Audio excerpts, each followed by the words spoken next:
Assalamu alaikum dear students. This is your chemistry teacher Sir Sarfraz Ali. तो आज का जो टॉपिक है हमारा from the basics of chemistry वो है empirical formula and molecular formula. तो जैसे मैंने आपको पहले बताया था कि एलिमेंट्स को हम रिप्रेजेंट करते हैं with the symbol. Symbol is used to express an element. जैसे हाइड्रोजन की जो सिंबल होगी वो H होगी, ऑक्सीजन की O होगी, कार्बन की C होगी। तो symbol is used to express an element. अगर हम कंपाउंड की बात करें तो कंपाउंड का होता है बच्चे फार्मूला, जिसका पूरा नाम होता है केमिकल फार्मूला।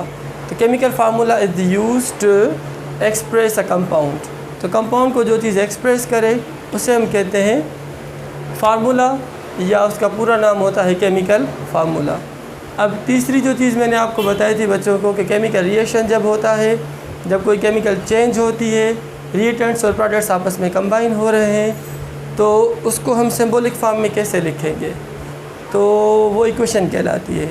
तो chemical equation is used to represent a chemical change या केमिकल रिएक्शन, जबकि chemical formula is used to represent a compound, जबकि chemical symbol is used to express an element. तो आज का टॉपिक है हमारा केमिकल फार्मूले की तरफ। ठीक है बच्चे। तो फार्मूला के दो टाइप्स होते हैं, केमिकल फार्मूला के दो टाइप्स होते हैं। एक होता है empirical formula, why the second one is a molecular formula. तो सबसे पहले हम स्टार्ट करते हैं एम्पेरिकल फार्मूला, फिर उसके बाद हम पढ़ेंगे मॉलिक्यूलर फार्मूला। अब एम्पेरिकल फार्मूले का दूसरा नाम होता है द सिंपलेस्ट फार्मूला। इसको हम क्या कहते हैं बच्चे? Simplest formula. जबकि मॉलिक्यूलर फार्मूला इसका दूसरा नाम होता है एक्चुअल फार्मूला। तो अगर ये वर्ड्स आप याद करेंगे तो आप बच्चों को आसानी होगी इसको समझने में। The simplest formula and the actual formula. Actual formula. अब डेफिनेशंस की अगर हम बात करें तो एम्पेरिकल फार्मूला है क्या? The formula which show that represents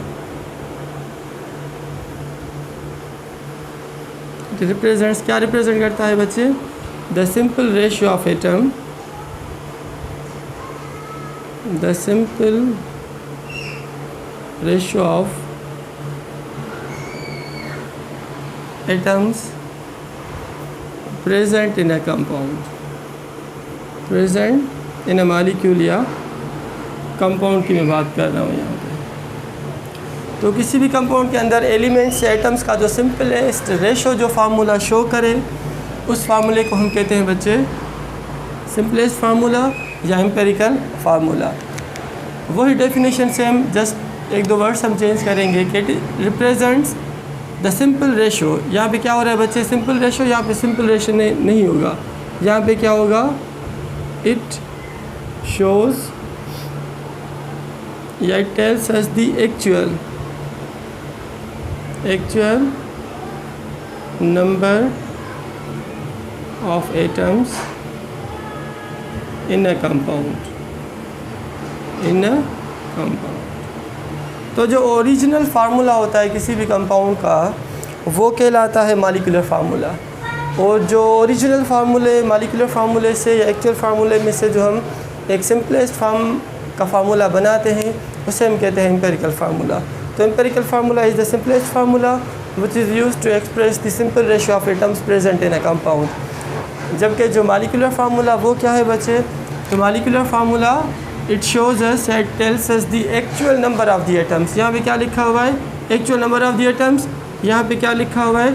simple ratio of the atoms.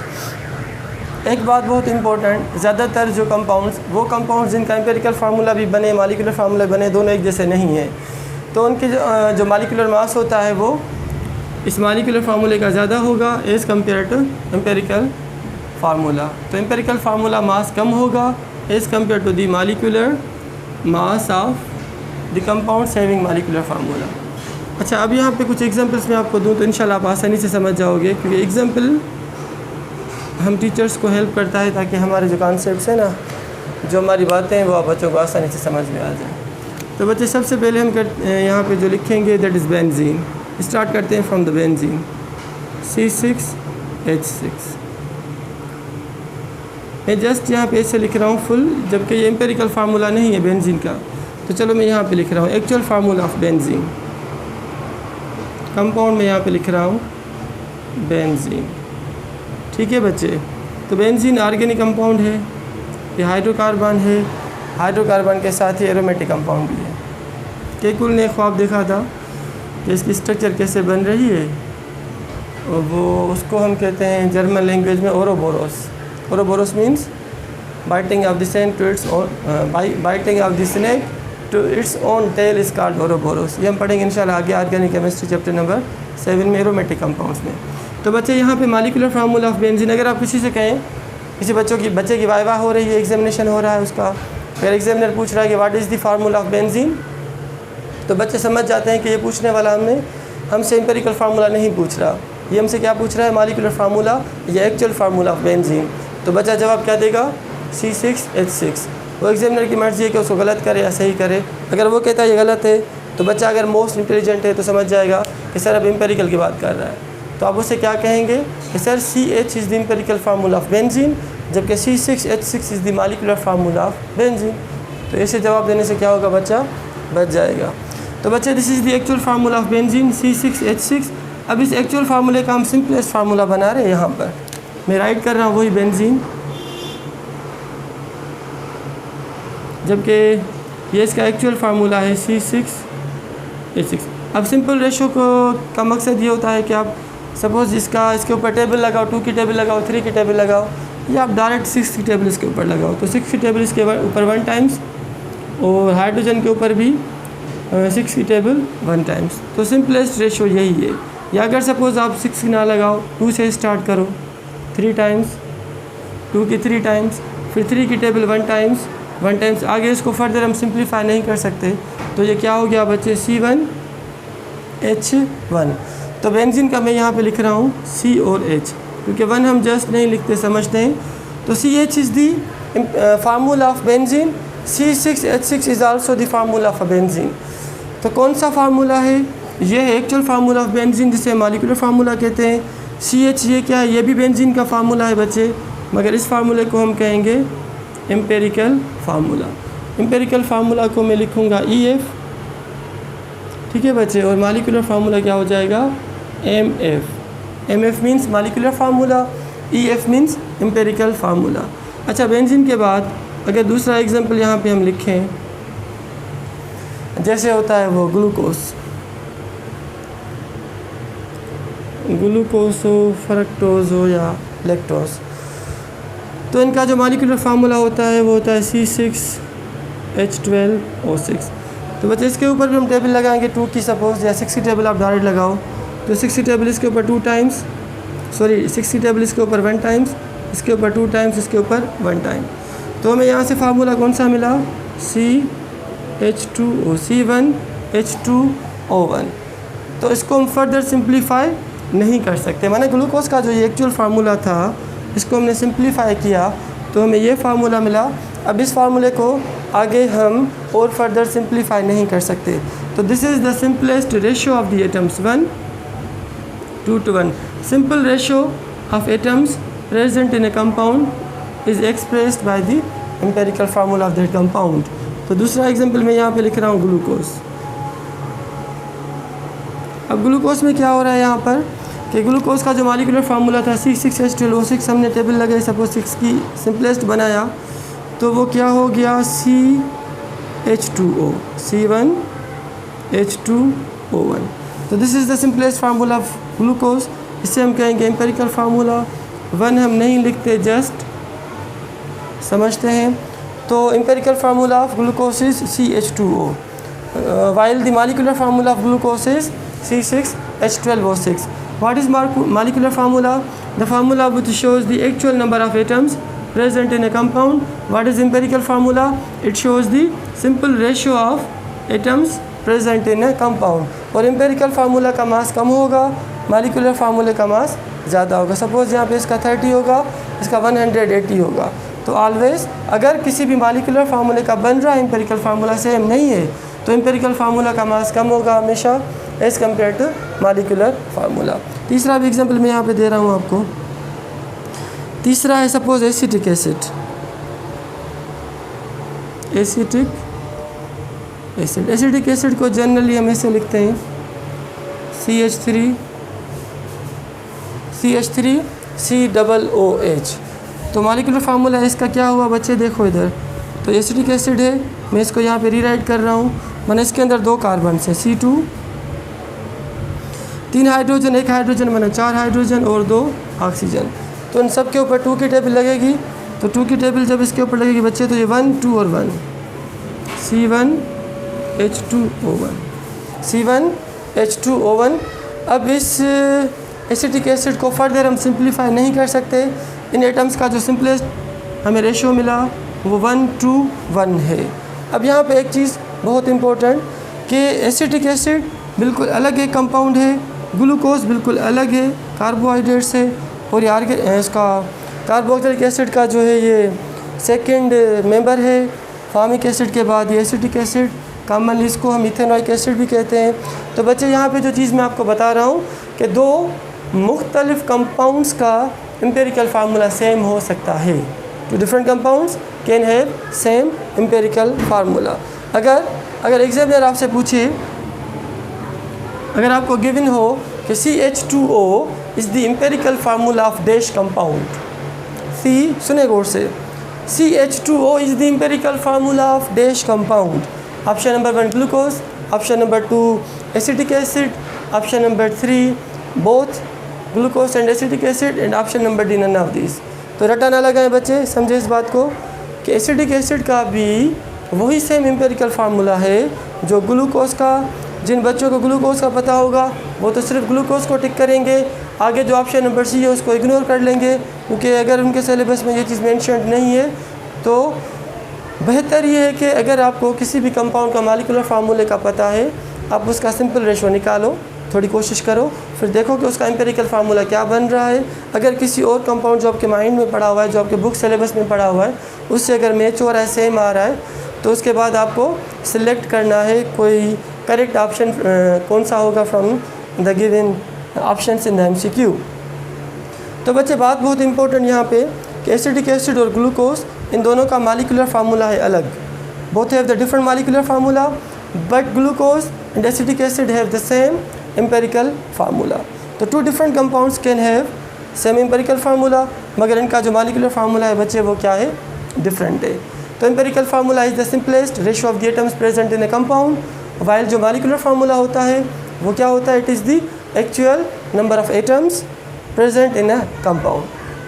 तो एक्चुअली जो हम कहते हैं ना मॉलिक्यूलर फार्मूले को डेली लाइफ में, जो हम कहते हैं पानी का फार्मूला बताओ, ग्लूकोज का फार्मूला बताओ, बेंजीन का फार्मूला बताओ, तो पूछने वाला जो फार्मूला वर्ड यहाँ पे यूज़ कर रहे हैं ना बच्चे, वो एम्पेरिकल नहीं होगा, वो क्या होगा, मॉलिक्यूलर फार्मूला। क्योंकि मॉलिक्यूलर फार्मूले का दूसरा नाम होता है एक्चुअल फार्मूला, और पूछने वाला आपसे क्या पूछेगा, actual formula of that compound. तो ये लिखो, फिर एक न्यूमेरिकल है जिसके ज़रिए हम क्या मालूम करेंगे, एम्पेरिकल फार्मूला और मॉलिक्यूलर फार्मूला। तो इंशाल्लाह 10-15 मिनट और लगेंगे इस लेक्चर को आगे कंटिन्यू करने में। थ्योरेटिकली मैंने आपको बता दिया what is empirical formula and what is molecular formula. बाकी इसके बाद एक हम न्यूमेरिकल सॉल्व करेंगे आप बच्चों के लिए, जिसमें हम पहले एम्पेरिकल फार्मूला मालूम करेंगे, उसके बाद फिर हम मालूम करेंगे मॉलिक्यूलर फार्मूला। तो शाबाश, नोट डाउन कर लें इसको, पिक ले लें इसकी। फिर इसके बाद हम न्यूमेरिकल सॉल्व करेंगे एम्पेरिकल फार्मूला और मॉलिक्यूलर फार्मूला का।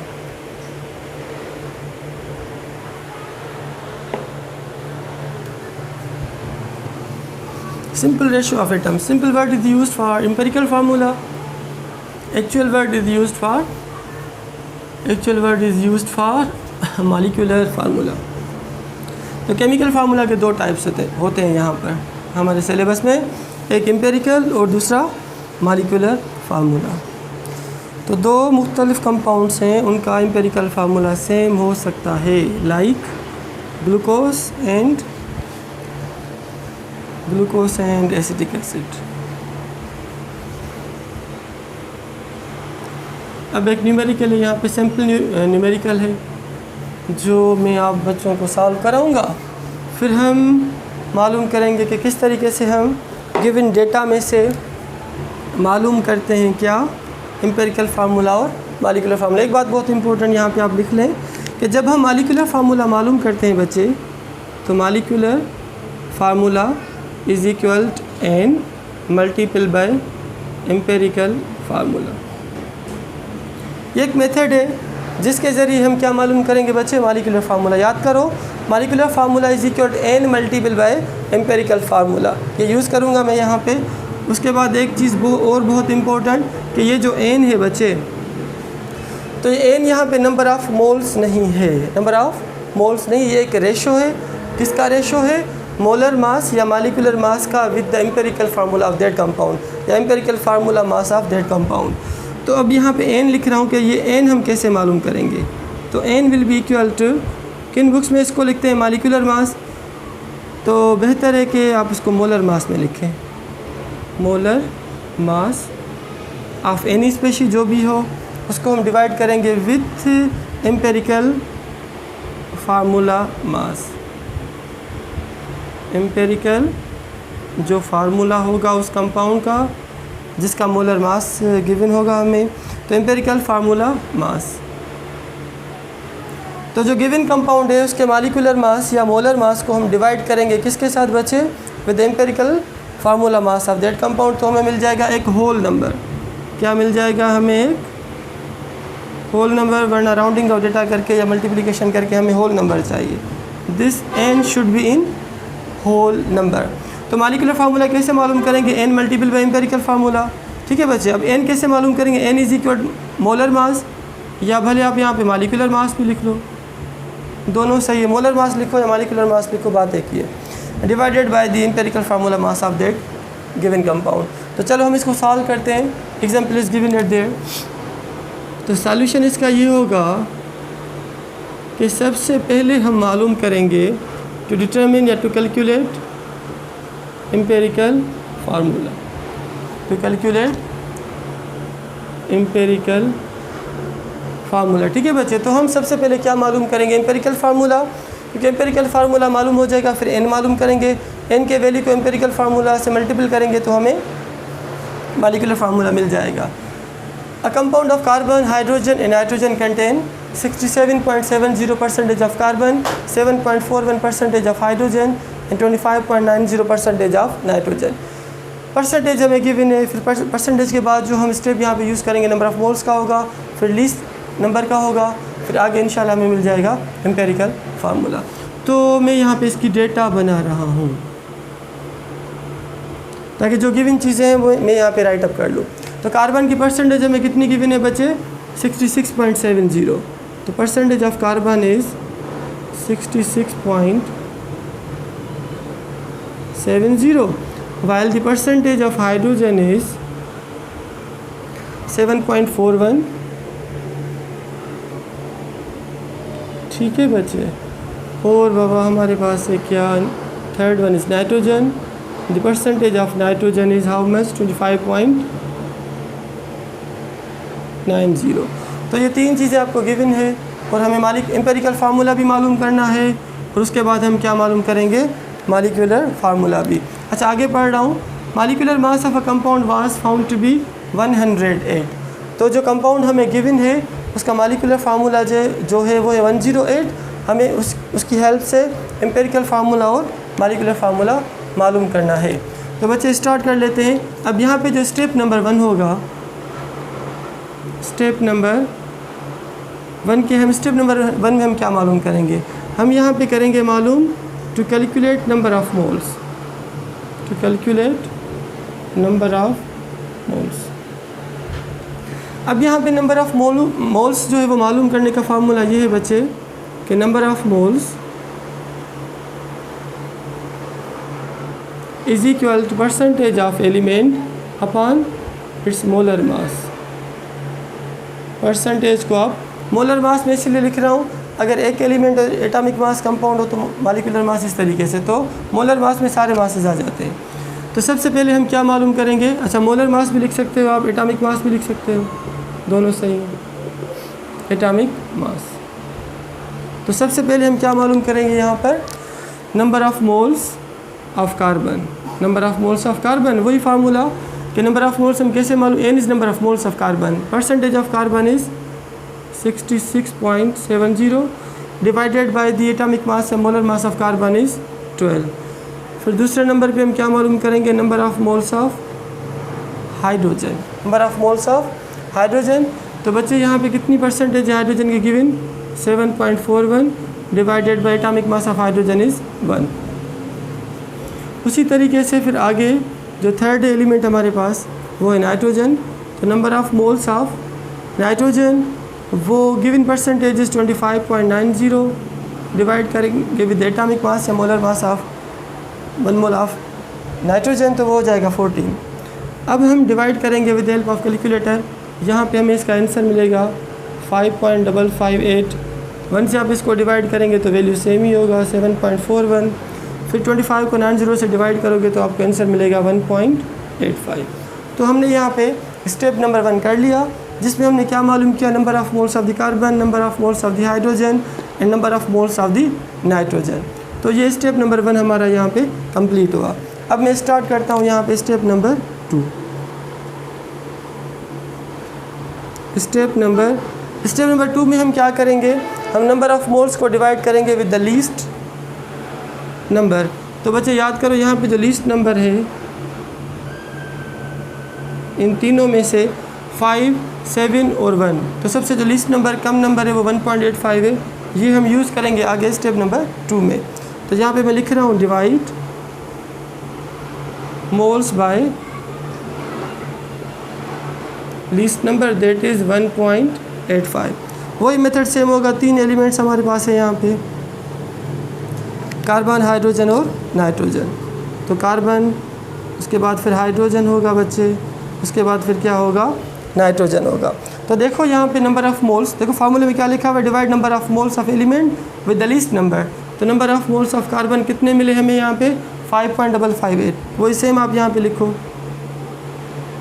डिवाइड करो किससे, with the least number that is 1.85। इसी तरीके से हाइड्रोजन का जो हमें यहाँ पे नंबर ऑफ़ मोल्स मिला वो हम नेक्स्ट स्टेप में यूज़ करेंगे। 7.41 divided by the least number is same 1.85। फिर number of moles of nitrogen हमें मिले कितने, 1.85 डिवाइडेड बाय लीस्ट नंबर वही सेम 1.85। तो ये सबसे आसान बहुत, यहाँ से स्टार्ट करते हैं। ये हो गया 1, इस नंबर को 1.85 से डिवाइड करोगे तकरीबन 2.9 इतना निकलेगा, 2.898 निकलेगा। उसको राउंड करके हम होल नंबर में यहाँ पे 3 करके लिखेंगे। 7.41 को 1.85 से डिवाइड करोगे तो आप वो 3.99, 3.98 या एग्जैक्ट आपको 4 नंबर यहाँ पे मिलेगा। तो एक बात बहुत इंपॉर्टेंट मैं बच्चों को बता रहा हूँ कि यहाँ पे स्टेप नंबर 2 में हमने क्या मालूम किया, नंबर ऑफ़ मोल्स को डिवाइड किया हमने विद द लीस्ट नंबर। तो कार्बन का वैल्यू हमें यहाँ पे कितना मिला, C3, और हाइड्रोजन का 4 और नाइट्रोजन का 1। So now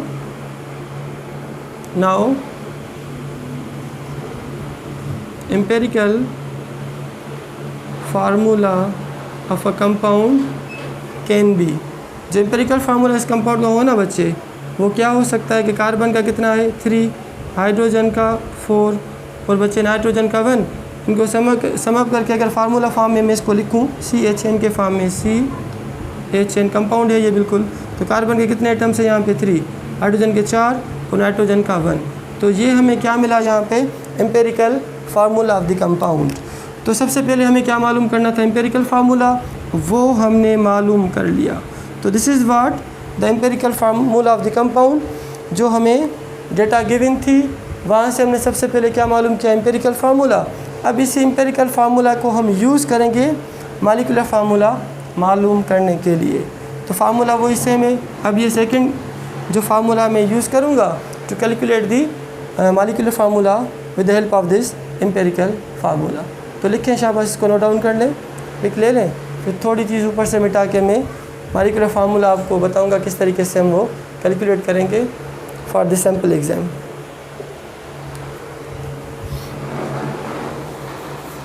now step number 3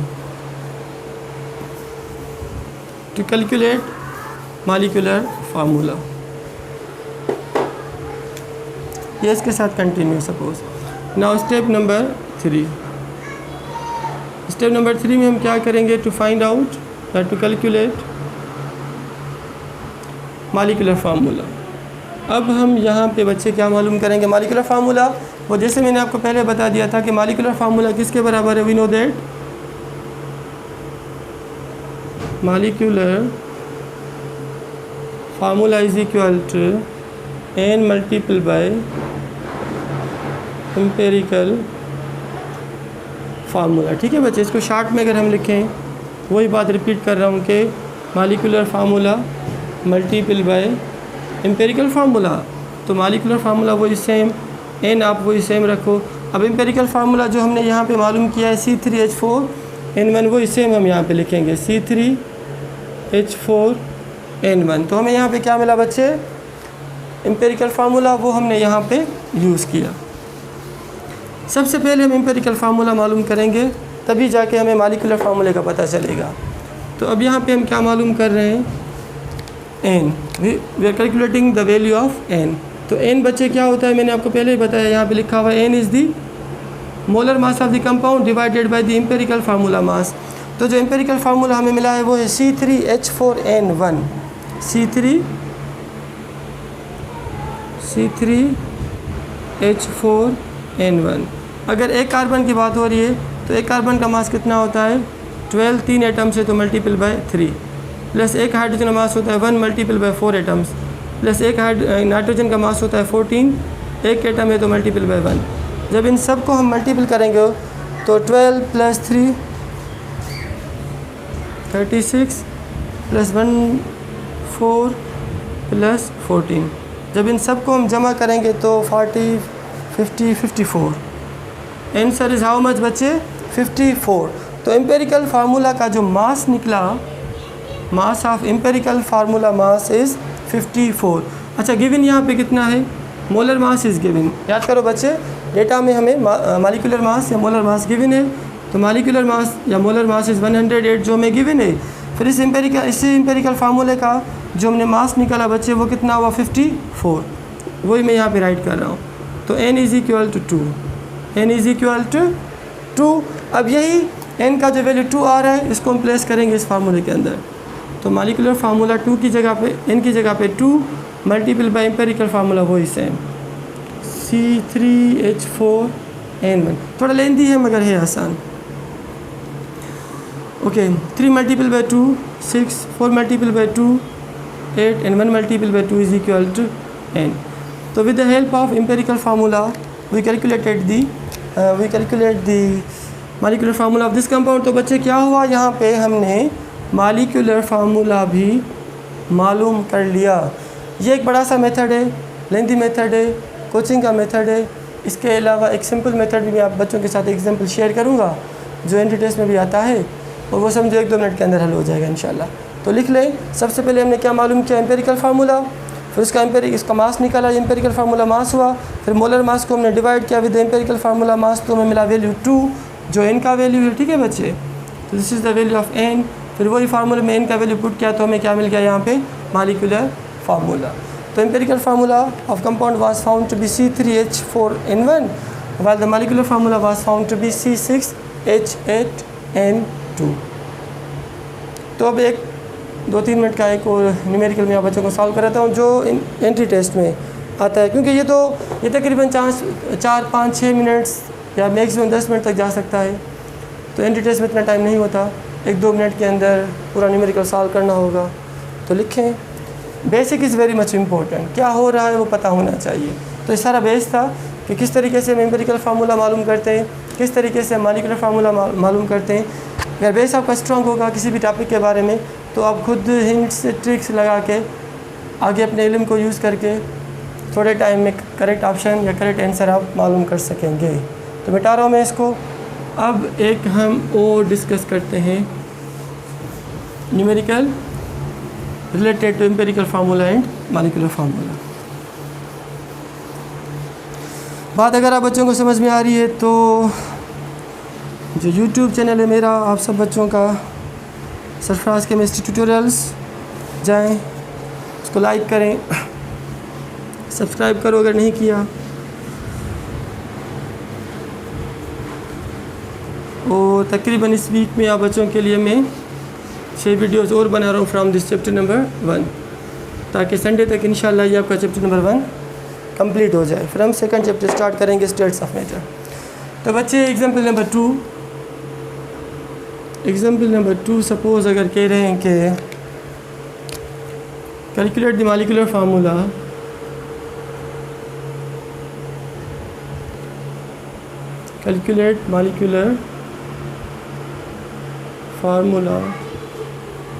of a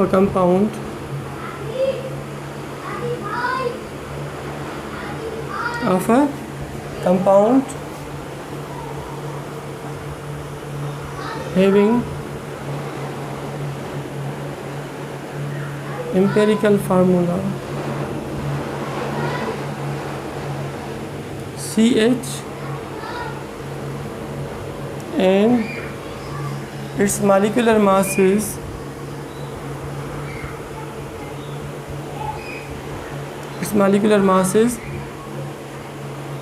78 AMU। ठीक है बच्चे, तो calculate the molecular formula of a compound having empirical formula CH and it's molecular mass is 78। तो सबसे पहले हम क्या करेंगे, इसकी डेटा बनाएंगे। तो डेटा में क्या गिवन है, कैलकुलेट द मॉलिक्यूलर फार्मूला। तो बच्चे हमें क्या मालूम करना होगा, molecular formula of a compound having empirical formula, जबकि उसका जो फ़िलहाल तो अननोन कंपाउंड है उसका एम्पिरिकल फार्मूला हमें क्या गिवन है CH, और उसी कंपाउंड का जो मॉलिक्यूलर मास है वो है बच्चे 78।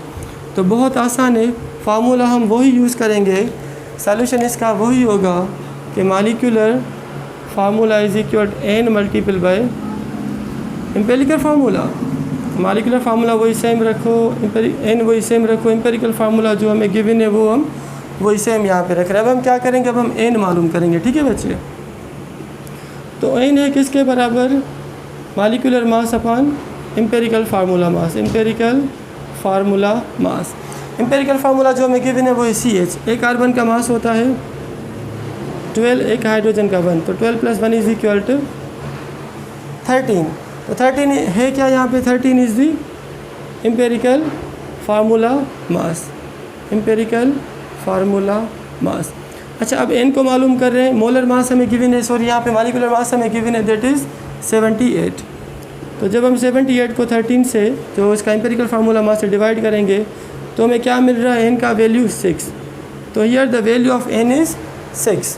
अब हम वही कि मॉलिक्यूलर फार्मूला सेम, n का वैल्यू यहाँ पे 6 आया, हमने 6 लिखा, एम्पिरिकल फार्मूला वही सेम, यहाँ पे कुछ भी नहीं है, मैंने समझो 1, तो 1 multiple by 6 is equal to C6, 1 multiple by 6 is equal to H6।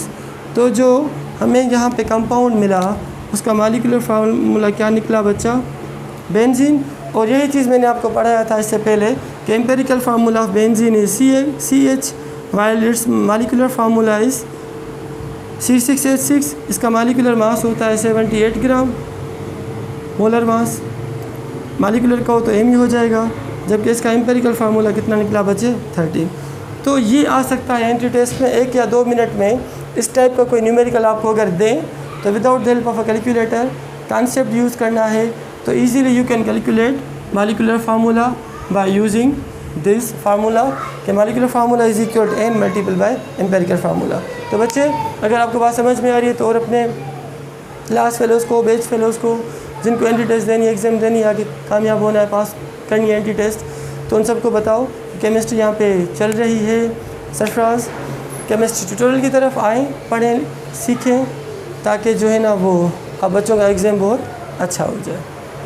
Thank you very much. अल्लाह हाफ़िज़।